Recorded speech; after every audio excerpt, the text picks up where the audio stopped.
avoir une attitude égale envers l'ami et l'ennemi, et avoir une attitude d'égalité ou une attitude égale, être égal envers les louanges, les compliments, ainsi que les insultes. 2 astuces pour devenir cher à Dieu.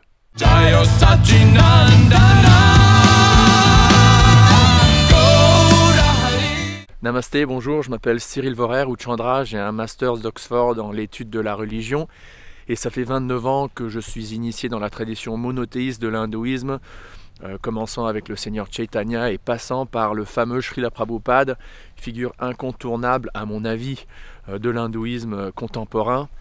Un lien sur lui dans les descriptions de cette vidéo si tu ne sais pas qui c'est. Et donc si tu t'intéresses à la philosophie, au yoga, à la théologie, à l'Inde, si tu crois en la réincarnation et à la réincarnation, eh ben, tu peux considérer t'abonner à cette chaîne.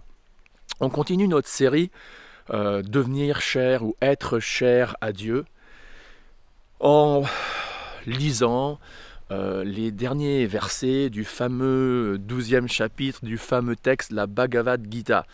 Alors pour ceux qui ne connaissent pas les textes védiques, la Bhagavad Gita, qui littéralement veut dire le chant du bienheureux ou le chant de Dieu, est considérée par toutes les traditions védiques ou toutes les traditions hindoues comme étant vraiment le cœur de l'hindouisme, ou un texte incontournable. Ce fameux dialogue entre Krishna et son ami Arjuna sur le champ de bataille de Kurukshetra. Et à la fin donc du 12e chapitre, il y a une série de versets où Dieu dit, il dit à l'homme, celui qui fait ceci ou qui agit de telle manière ou qui exhibe telle et telle caractéristique ou telle et telle qualité, il met ou elle met très cher. Donc c'est assez important pour nous qui sommes des spiritualistes, où on essaie d'être spirituel dans cette vie. Eh ben ça peut nous aider de savoir ou de lire dans un des plus grands textes spirituels de la planète, ce qui apparemment, supposément, est cher à Dieu. Et donc, voilà, le thème de ne pas être perturbé par les dualités de ce monde. Ultimement, c'est ça, quoi. Pas être perturbé par les dualités de ce monde. Il y a des amis, il y a des ennemis, ça c'est naturel dans ce monde.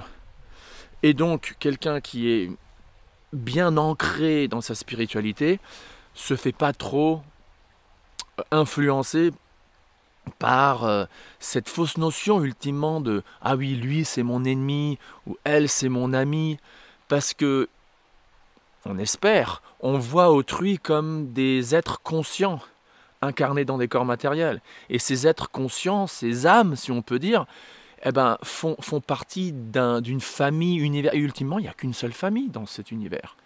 Il y a qu'une seule. Nous sommes tous des âmes et des âmes. Des âmes, nous sommes tous et toutes des âmes, selon les textes védiques.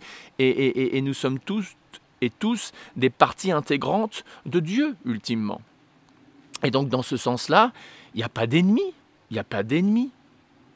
Mais il y a des ennemis à cause du fait que nous sommes conditionnés par notre karma, par les 3 gunas dont on parle sur cette chaîne.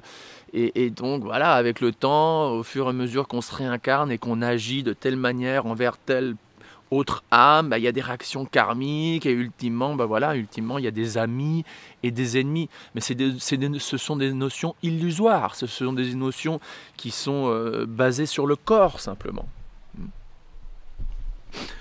Pareil vis-à-vis de la louange et de l'insulte. Quelquefois, je fais des références à la Bible. Dans la Bible, par exemple, si je ne me trompe pas, dans Luc, Jésus dit que dans ce monde, dans cette vie, les insultes ou être offensé, c'est incontournable. C'est inévitable, quoi. Tu ne peux pas éviter de vivre cette vie que l'on vit ou que tu vis dans ce monde sans être offensé un jour ou l'autre, quoi. C'est impossible. Pareil. Ce monde est... Oh là, je me suis assis sur un truc qui est complètement mouillé. Ce monde est un monde de dualité. Donc un jour, il y a quelqu'un qui va te donner des compliments. Et un jour, il y aura des gens qui vont t'insulter. Et la clé, et je me parle à moi-même, hein, mais la clé, c'est d'être bien ancré dans notre position spirituelle, dans notre connexion avec Dieu. Parce que si on a cette connexion, si on est bien ancré, bien connecté, bien dans un état de yoga, comme on dit, avec le divin, avec Dieu, eh ben quand ces dualités, elles nous tombent dessus, quand on est face à ces dualités, eh ben on les surmonte, ou on les transcende, avec beaucoup plus de facilité, avec beaucoup plus d'aise, que si nous ne sommes pas ancrés dans la transcendance.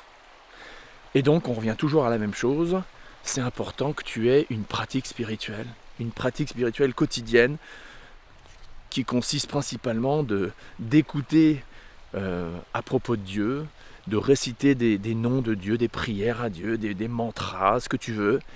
Et comme ça, tu remplis ton verre, si on peut dire, d'amour divin, et tu deviens, encore une fois, bien ancré. J'aime bien cette analogie, ancré ou connecté ou relié au divin ou à Dieu.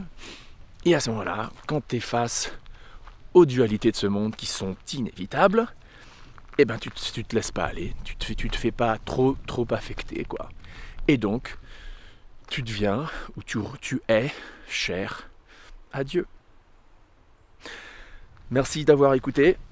Si tu as des commentaires sur cette notion de dualité, sur comment surmonter les dualités de ce monde, eh ben, mets-les dans les commentaires. Discutons le sujet. Merci d'avoir écouté. À la prochaine.